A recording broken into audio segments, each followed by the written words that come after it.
Donc voilà, donc comme je vous le disais, hein, l'idée c'est de vous présenter les nouveautés de la version 3.3. Donc là j'ai listé, on va dire, les différents items, les différents éléments.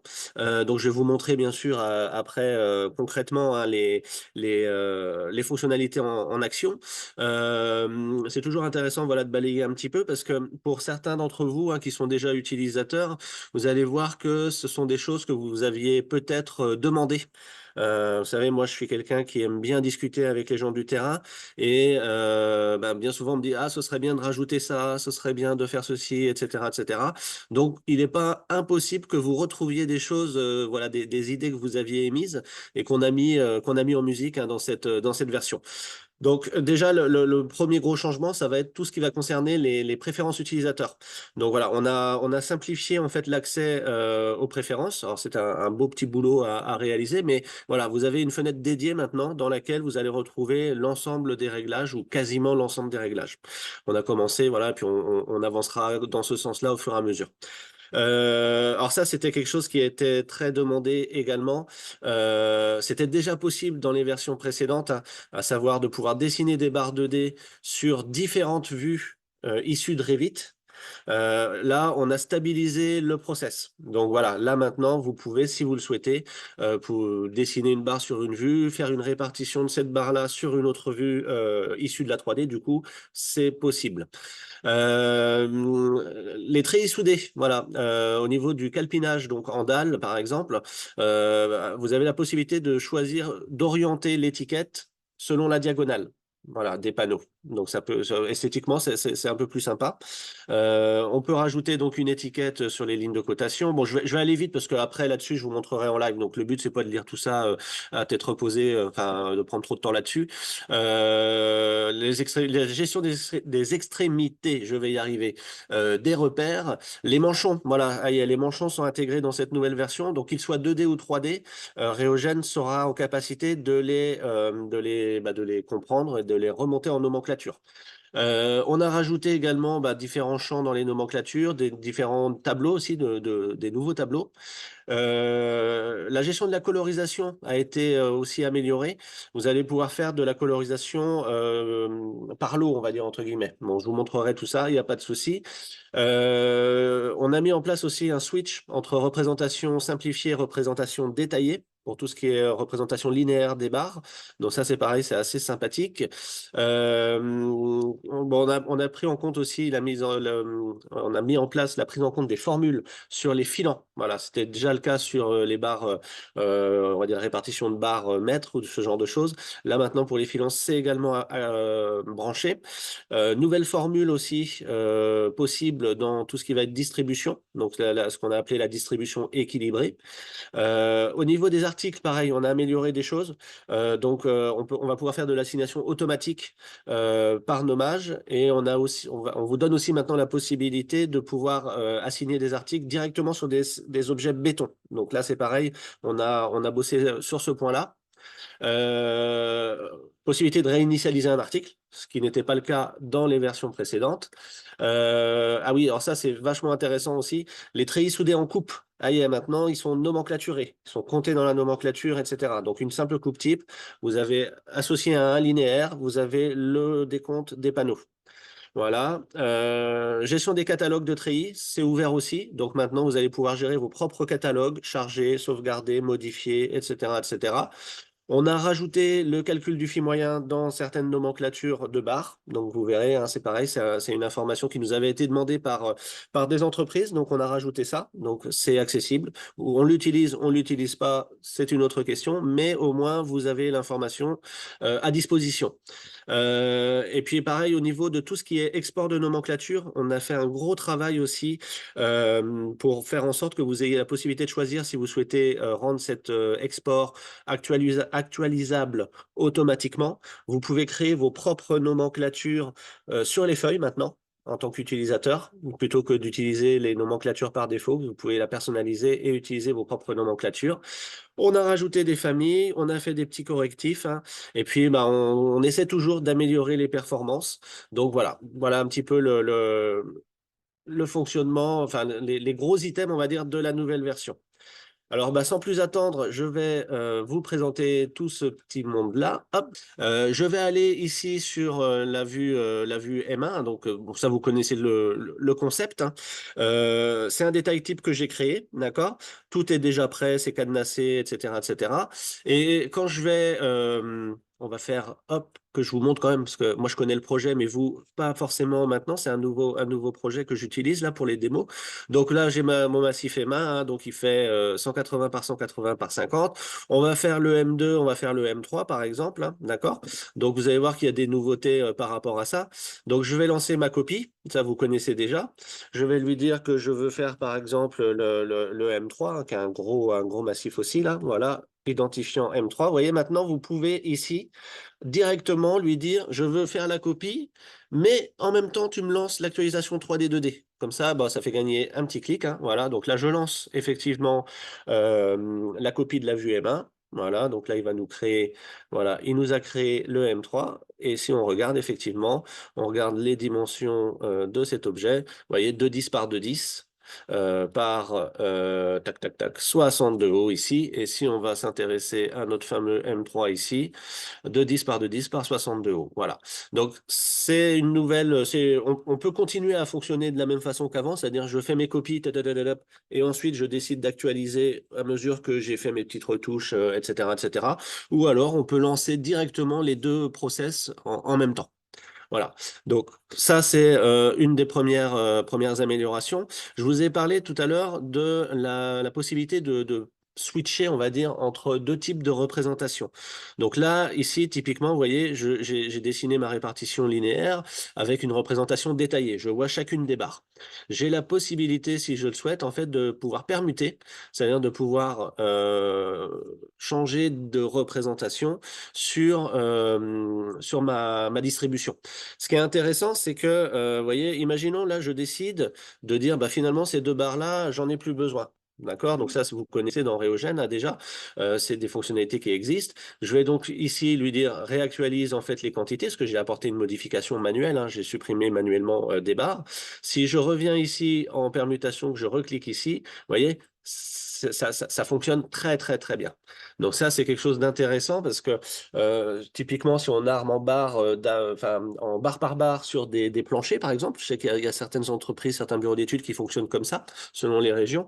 Bah, en fait, on va pouvoir dessiner toutes les barres, puis après, bah, peut-être qu'on va avoir des trous, des choses comme ça. Donc, on va pouvoir enlever ces barres-là, mettre à jour, compléter ensuite après bah, les nouvelles barres qu'il faut qu'on mette en place par rapport à différents obstacles ou autres, et pouvoir passer tout ce petit monde-là progressivement en représentation simplifiée pour avoir finalement une lisibilité du plan, quoi. Donc ça, c'est voilà, hop, et c'est, je dirais, vous faites, voilà, vous pouvez tout à fait après revenir comme ceci. Il y a vraiment pas de problème, hein. C'est vraiment, j'active, je désactive, je change, je switch, je fais vraiment comme bon me semble là-dessus.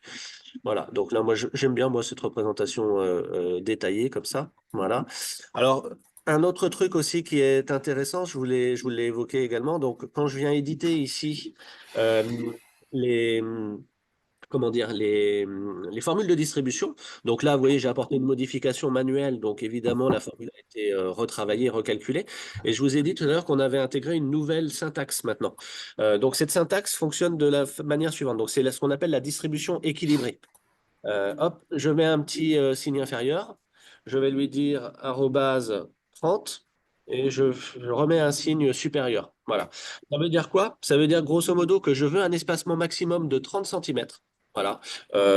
Sur la distance hein, que je souhaite faire, sur laquelle je souhaite faire ma répartition. Par contre, je ne sais pas, j'ai envie de mettre un départ en fait. Voilà, une valeur de départ. Bah là, ce qu'il va faire, c'est qu'il va prendre, il va se tendre vers les 30 centimètres et il va mettre la moitié de cette valeur-là de part et d'autre. Vous voyez, c'est pour ça qu'on appelle ça distribution équilibrée. Donc, je vais la valider pour que vous puissiez voir un petit peu le concept. Donc, voilà, on va mettre une petite ligne de cote, voilà, ici. Voilà. Donc, vous voyez, il a mis 15, 30, etc. Maintenant, je vais vous montrer une autre façon de pouvoir utiliser cette nouvelle formule, on va dire. Je reviens ici, je vais ici. Cette fois, je ne vais pas taper arrobase, mais je vais taper étoile. Donc là, c'est différent. Ça veut dire que là, je veux imposer un espacement constant de 30 centimètres. D'accord? Et je ne sais pas combien il va me rester au départ et à la fin. Donc là, je vais valider ça. Ouais, bah, pas de bol, je tombe pile sur le bon nombre qui va bien. Ok, donc hop, oui, oui, en même temps, c'est assez logique. Je vais mettre 25. Voilà. Comme ça, j'espère que là, cette fois, voilà. Et donc, voilà ce qu'il a fait là. Vous voyez, il a divisé en fait la longueur de répartition par 25.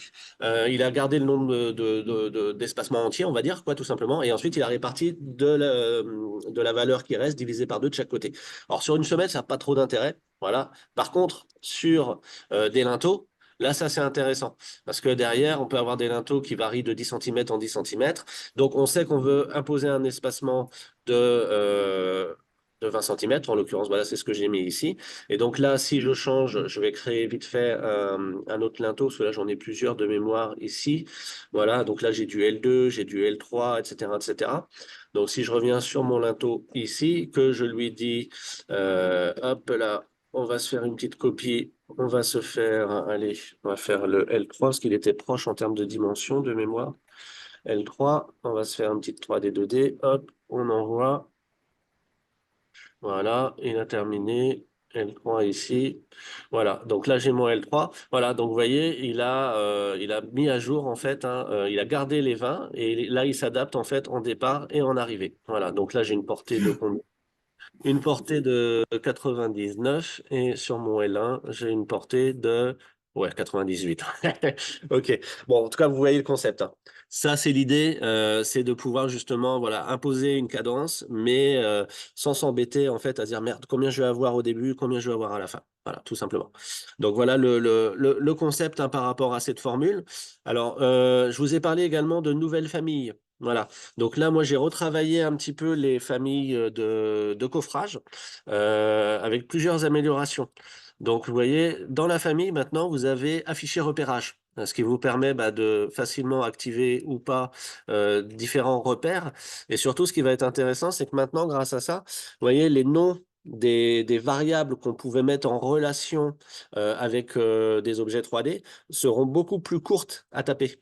Donc, si je reviens sur ma M1, voilà, ben vous voyez là, je tape maintenant L égale longueur parce que si j'affiche ici le repérage de mon élément, le paramètre en question qui m'intéresse c'est L et donc je peux le lier. Voilà, donc c'est tout bête, hein, mais ça permet en fait de pouvoir gagner un petit peu de temps en saisie de formule pour créer vos détails types ou autre, quoi, tout simplement.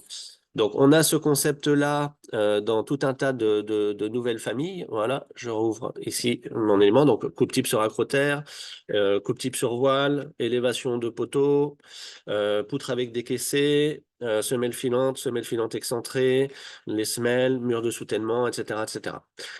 Autre nouveauté aussi pour les éléments linéaires, donc des éléments filants. Si vous regardez en fait par exemple mon voile ici, j'ai maintenant un nouveau paramètre qui s'appelle longueur de l'élément. Alors, c'est des choses que vous pouviez déjà faire en fait, hein. J'avais eu l'occasion de discuter avec certains utilisateurs, donc il suffisait de rajouter finalement le paramètre dans la famille qui vous intéressait et voilà, ça faisait le travail. Bon, je l'ai fait pour vous, comme ça au moins pour ça vous fait gagner un peu de temps tout simplement en utilisant ces nouvelles familles. Donc, c'est quoi le concept longueur de l'élément? Ça veut dire, vous savez, nous, on peut travailler avec Réogène en liaison avec un modèle 3D. Donc, ce modèle 3D, grâce à l'identifiant, va me permettre de récupérer un linéaire. Je prends un voile, je prends une semelle filante, voilà, sur ce type, un acrotère, ce type d'élément-là.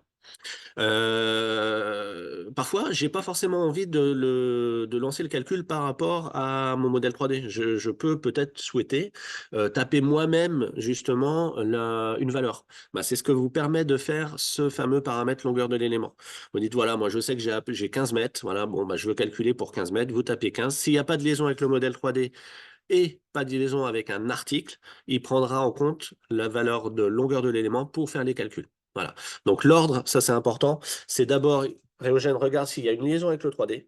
Si on a une, il fait le calcul par rapport à cette liaison. Si on n'a pas, il regarde s'il y a une liaison avec un article. Si c'est le cas, il fait le calcul par rapport à l'article. S'il n'y en a pas, il va regarder la valeur de longueur de l'élément et il va calculer. Donc, vous voyez, ça vous fait trois façons finalement aujourd'hui de pouvoir lancer des calculs de quantité sur des éléments linéaires. Vous choisirez celle qui vous conviendra, bien sûr, le mieux hein, en fonction du projet, en fonction de votre façon de voir les choses à vous, quoi. D'accord? Donc ça, c'est quelque chose d'intéressant. Au niveau des voiles, j'en ai parlé, donc ça rejoint un petit peu longueur de l'élément, hein. Voilà, ici j'ai une coupe type là sur des voiles. Voilà, bah là typiquement c'est ce non là j'ai pas fait ça comme ça, là ce que j'ai fait une liaison avec le 3D. Donc là je vais vous montrer ça. Voilà. Ici j'ai des voiles VE, donc voile extérieure grosso modo et voile intérieure ici. D'accord? Donc sur ces voiles-là en fait, bon j'ai mis en place les petites formules qui vont bien pour que ça mette à jour, etc. J'ai mis mes contraintes, etc. Et donc j'ai tracé pardon cet élément. Donc c'est un treillis soudé. Donc vous voyez là il y a marqué V3.3. Donc ça, je vous montre. Alors par contre, cette barre-là m'embête. Ça, c'est toujours pareil quand on fait des visios comme ça. Voilà. Ah zut. Ah, pourquoi il me fait ça? Je suis désolé. Bon, bah, je sais pas pourquoi il me fait ça. Bon, tant pis, je reviens là. Ouais. Bon, bah, écoutez, je sais pas pourquoi ma barre, elle se replie pas, donc je peux pas cliquer où je veux. Bon, bref. On fournit donc une nouvelle famille de treillis soudés. Donc cette famille, elle est ici. Elle s'appelle donc Rheogen TS Adet Scoop V3.3 ligne. Vous avez la même, bien sûr, pour Biométal, hein, pour nos amis des DomTom, qui a été mise à jour également.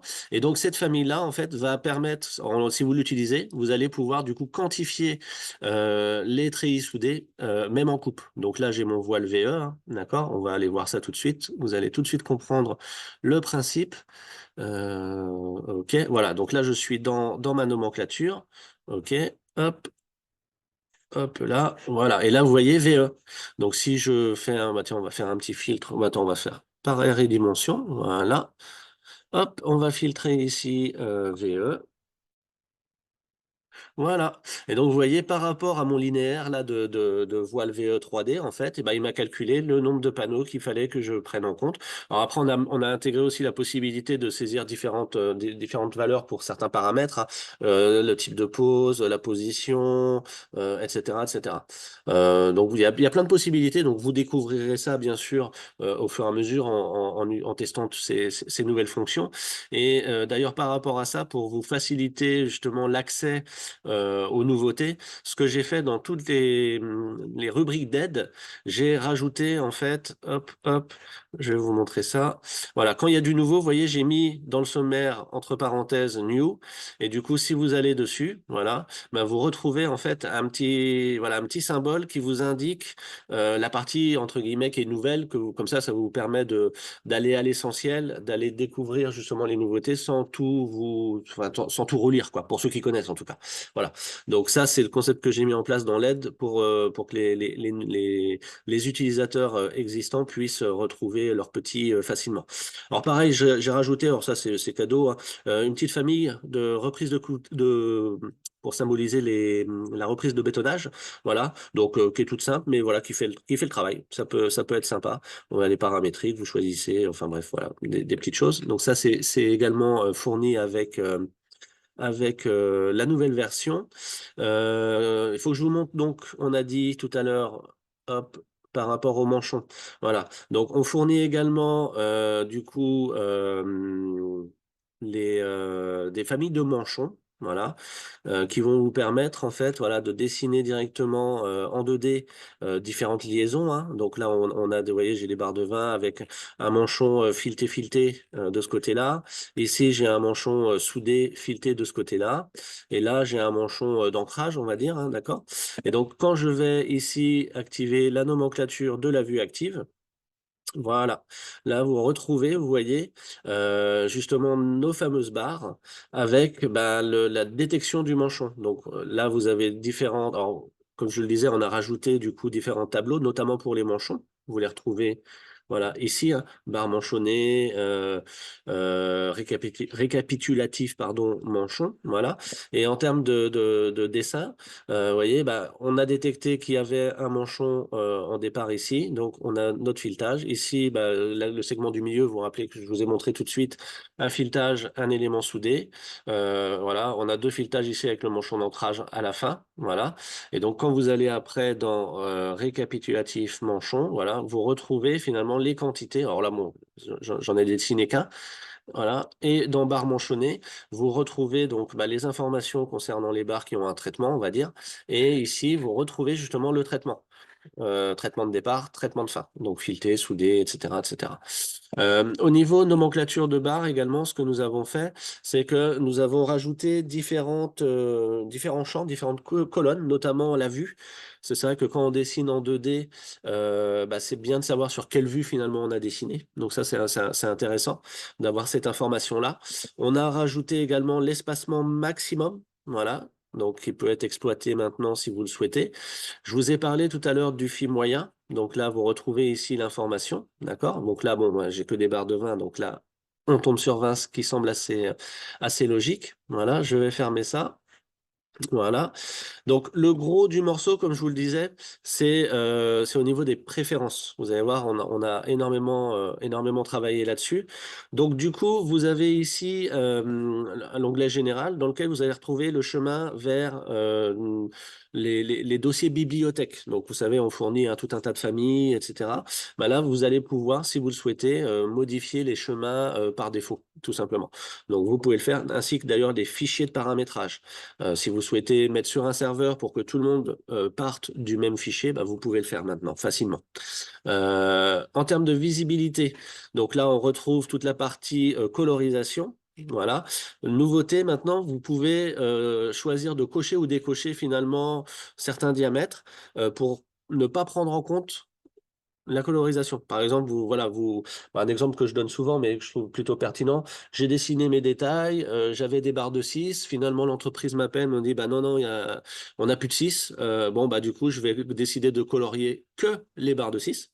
Comme ça me permet de les retrouver facilement sur mes différentes vues et je vais pouvoir les passer en 8 très rapidement. Voilà, typiquement un usage que vous pouvez faire de cette fonction-là. Donc voilà, bon, pour les treillis, vous connaissez déjà. Sur la partie ferraillage 2D, donc c'est ici que vous allez paramétrer votre style graphique. Est-ce que mes barres doivent être dessinées avec le diamètre nominal et l'encombrement, seulement l'axe, etc., etc. De la même façon, c'est ici que vous allez retrouver la case qui vous permettait de choisir si vous décidiez de placer l'étiquette aussitôt après avoir dessiné la barre. Donc là, c'est ici que vous allez retrouver ça. Et enfin, dans l'onglet annotation, donc ça c'est lié à Étiquette Plus, hein. Là, vous allez retrouver en fait bah, pour les familles d'objets, quel est le type que vous allez utiliser. Voilà, pour chacune des familles. Si vous souhaitez activer la ligne de rappel, hein, la petite ligne d'attache, voilà. Et nouveauté, vous allez pouvoir aussi indiquer ici si vous souhaitez que l'extrémité du repère soit libre ou attachée. Alors c'est tout bête, hein, mais ça fait gagner quelques clics de pouvoir paramétrer ça dès le départ. Donc toujours possibilité d'insérer le schéma, ça vous connaissez déjà. L'orientation selon la diagonale du panneau pour les TS, donc voilà, c'est ici. Ici, vous choisissez bah, effectivement votre type d'annotation pour les treillis, voilà. Cotation multi-armature 2D. Donc, vous choisissez votre style de cote, tout simplement. Bon, vous l'avez eu tout à l'heure, je l'ai utilisé hein, quand je vous ai montré des modifications sur les distributions. Là. Voilà. Vous pouvez ajouter une étiquette, si vous le souhaitez. Vous choisissez le type d'étiquette. Alors, pas forcément le même que si c'était une barre, je dirais, façonnée hein, qu'on étiquetait. Voilà. Et vous pouvez aussi insérer le schéma en regard de la ligne de cote si vous le souhaitez. Voilà. Donc, ça, c'est des choses qui ont été ajoutées également. Voilà, je valide ça ici. Donc, pas mal de choses intéressantes par rapport à ça. Ensuite, après, ce qui me reste à vous montrer, c'est sur la partie article également. Donc, je suis sur une vue d'article. Là, vous voyez, j'ai passé en transparence la partie béton, on va dire, hein, de cet étage-là. Et donc, du coup, j'ai utilisé mes fameux articles. D'accord? Donc, du coup, j'ai une vue ici. Voilà.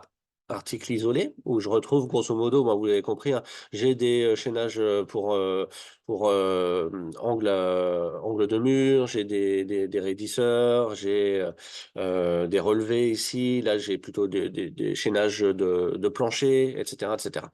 Donc là, du coup, ce que je vais faire, je vais aller assigner comme on le faisait d'habitude ici, voilà, des articles. Donc, je vais prendre tous les chaînages que j'ai dans la vue ici, qui sont identiques hein, en termes de type et de code article.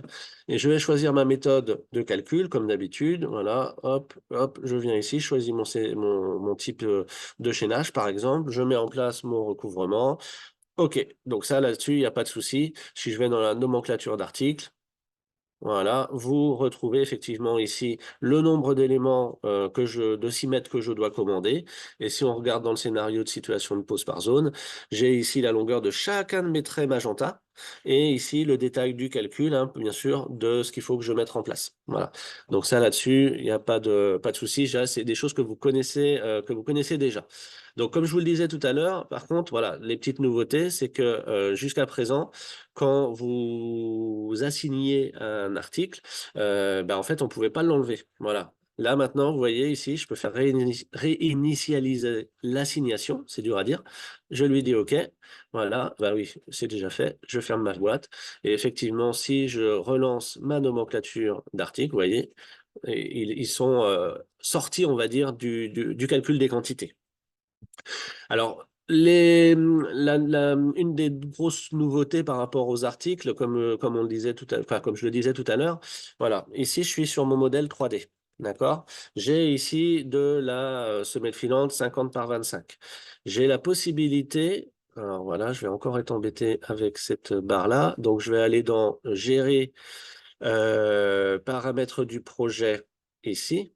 Voilà. Ici, je vais pouvoir accéder à Reogen Item. Donc, tout ça, c'est expliqué dans l'aide, hein, bien entendu. Hein. Et je vais pouvoir ici, dans l'aide, donc pour l'instant, vous voyez, j'ai que les éléments de détail et modèle générique. Je vais lui dire, je veux rajouter les fondations. OK. OK. OK. Donc, du coup, quand je vais aller, ah ben oui, bien sûr, hop, dans Reogen, voilà. Je vais aller donc dans Assignation. Le fait que j'ai finalement ajouté à Reogen Item le paramètre Reogen Item à la catégorie Fondation me permet de pouvoir sélectionner l'objet béton en lui-même. C'est-à-dire que potentiellement, pour certains types d'objets, j'aurais plus besoin de dessiner ce fameux coup de stabilo, ce fameux article qu'on a vu précédemment. Donc là, je lui dis terminer.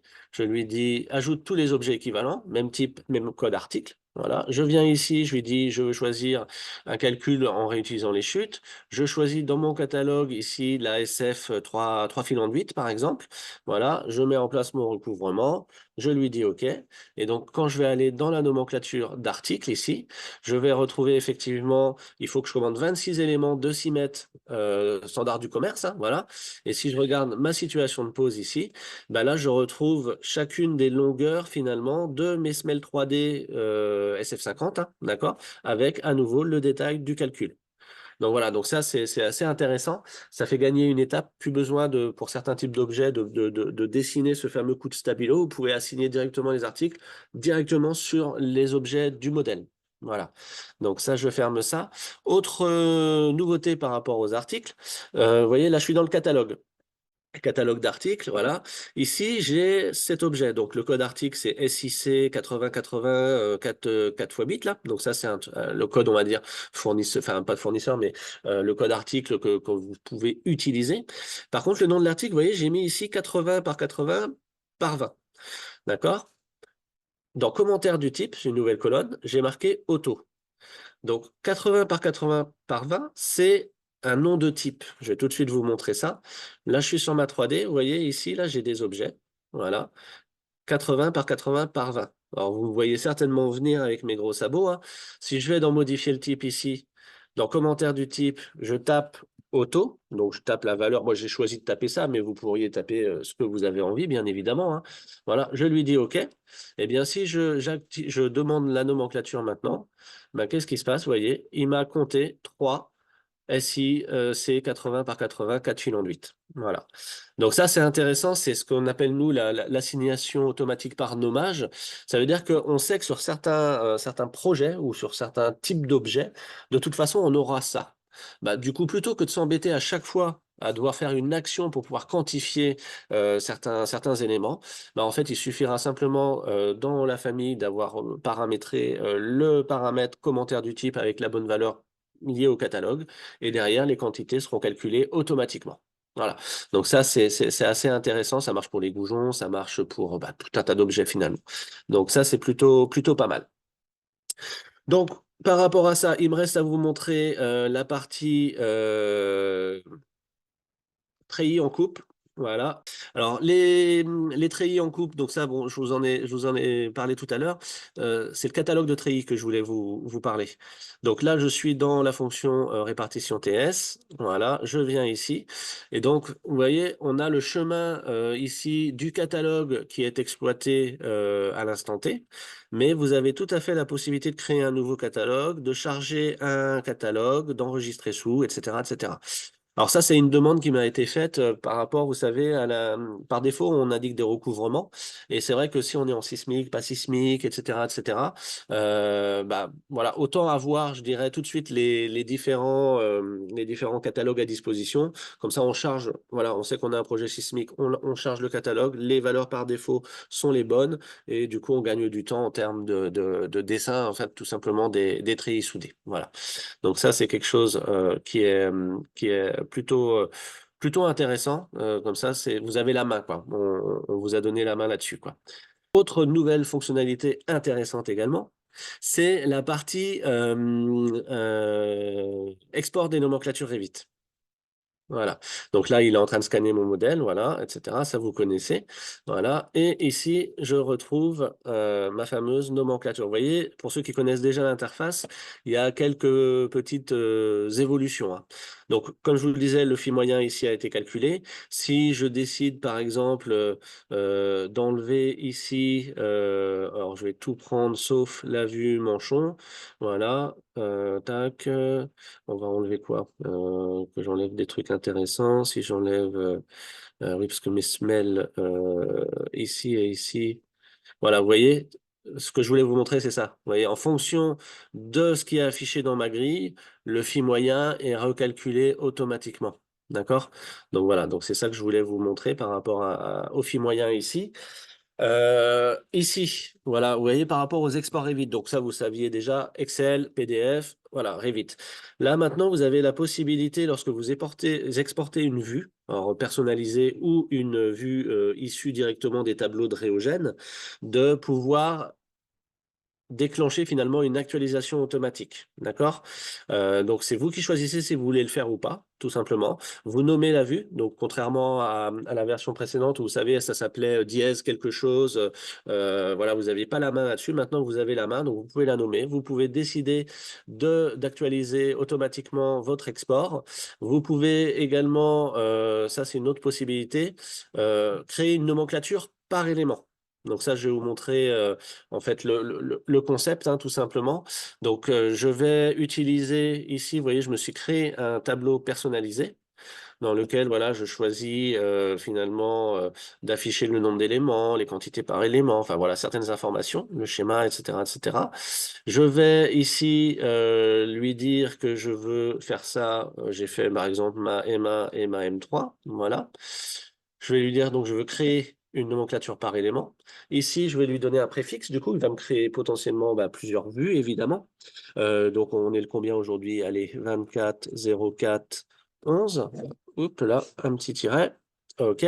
Et j'ai la possibilité ici, vous voyez, de pouvoir, si je le souhaite, d'utiliser les totaux Réogène, donc la partie récapitulative, donc celle que vous connaissez déjà. Vous savez, celle que moi je mets en bas à droite avec par diamètre, longueur, poids. Voilà, donc ça vous pouvez, si vous souhaitez l'utiliser. Vous pouvez utiliser la nomenclature formatée selon Réogène, donc la nomenclature unitaire. Voilà. Donc, si vous le souhaitez, vous pouvez également utiliser les deux. Donc, moi, je vais utiliser les deux. Je vais ici cliquer sur exporter les tableaux sous Revit. Hop, là, il est parti. Export effectué, parfait. Je ferme ici. Donc, vous voyez, l'actualisation, hop, des nomenclatures, là, se lance. Donc, si vous créez des nomenclatures et vous avez activé cette option d'actualisation automatique, pour la déclencher, il suffira de lancer toutes les barres. Et quand vous fermerez la nomenclature, Réogène, il ira balayer en fait les vues pour lesquelles vous avez demandé cette actualisation et il fera le nécessaire directement. Voilà. Donc ça, c'est le mode de fonctionnement. Donc mes différentes nomenclatures sont ici. Voilà. Donc si je regarde ici, vous voyez, hop là, pardon, hop. Donc ça, c'est la nomenclature personnalisée que j'ai exportée avec ici, vous voyez, les fameux totaux unitaires que vous connaissez déjà, qu'on mettait hein, sur notre nomenclature de création de feuilles. Et puis là, je vais avoir la nomenclature récapitulative que vous connaissez déjà également. Maintenant, ce qui est intéressant, c'est que si je veux créer une nouvelle feuille pour justement MA et M3, donc là, je choisis ma feuille modèle, je choisis donc Réogène par élément, Réogène totaux. Le fait que j'ai créé ces fameuses nomenclatures par élément personnalisées, eh bien, en fait, Réogène va savoir que je souhaite tout simplement les utiliser pour mes feuilles. Voilà. Donc du coup, ça c'est intéressant. Je lui dis OK.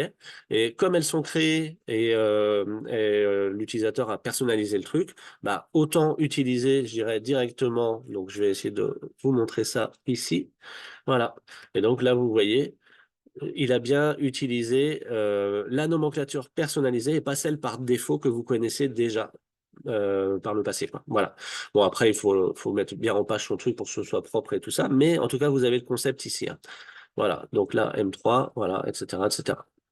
Oui, après, si je peux vous montrer ça quand même, parce que par rapport au concept de vue 3D, 3D et donc ferraillage 2D sur vue 3D, je vais me positionner ici sur mon plan de fondation. Donc là, j'ai la M2 par exemple. Donc là, je vais aller ici, je regarde mes options, donc je crée la vue de dessus, de face, de côté, mon gabarit de vue, armature. OK. Je viens ici pour créer des vues. Hop, voilà, je fais terminer. OK. Là, je viens fermer ceci, ceci. Je vais aller dans Réogène. Voilà. Ici, ouvrir ma M2 côté, ma M2 face. Hop, je fractionne mon écran. Voilà. Ah bah décidément, mon zoom. Voilà, donc là, je vais me mettre dans la vue de face, je vais sélectionner armature, je viens sélectionner une barre, allez, on va prendre du 12. Voilà, je viens cliquer sur mon coffrage, je dessine ma barre ici, voilà.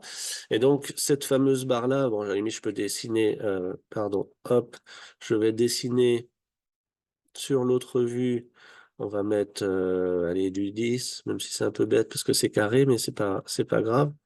Voilà, je viens ici. Voilà, donc là, je vais modifier par exemple mon enrobage.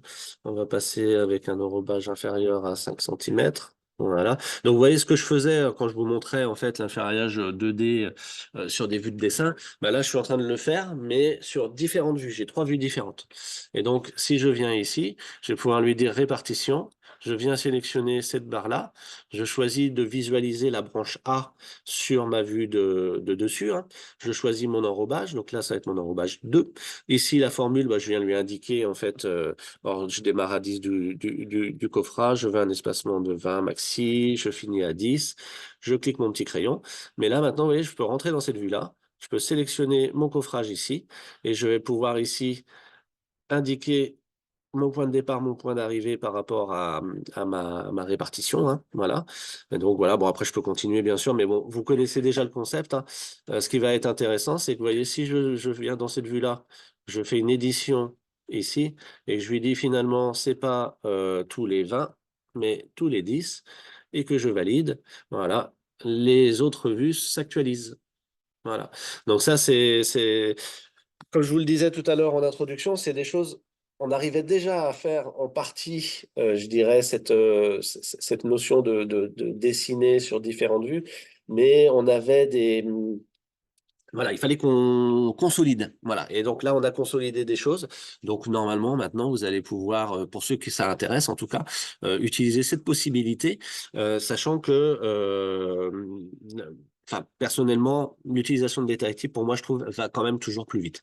Mais voilà, en tout cas, la possibilité est offerte et donc vous allez pouvoir expérimenter tout ça avec cette nouvelle version. Au niveau, qu'est-ce qui me reste? Hop, je vais repasser ça, hop, en vue comme ceci. Il me reste la colorisation aussi. Je vous ai dit qu'on pouvait faire de la colorisation par lot. D'accord? Donc là, vous voyez, je vais sélectionner directement. Donc ça, c'est pareil, c'est un utilisateur qui nous a remonté ça. Il nous disait que bah voilà, il aimait bien en fait pouvoir activer la colorisation quand il travaille, mais pas forcément au moment où il souhaitait finalement faire ses impressions, etc., etc. Et donc du coup, l'idée, c'est tout simplement que maintenant vous allez pouvoir sélectionner en fait différentes vues, voilà, directement. Donc là, je vais prendre le L1, voilà, bon, je prends des vues, peu importe. Et donc quand je vais activer la colorisation, bah, il va traiter en fait les vues que j'ai sélectionnées dans l'arborescence. Et pareil, bien sûr, pour la désactivation. Ça permet d'aller vite. Parce que avant, en fait, c'était vue par vue. Donc, il fallait rentrer dans la vue, activer, etc., etc. Donc là, on a fait M1, on a fait M3. Bon, c'est les mêmes diamètres.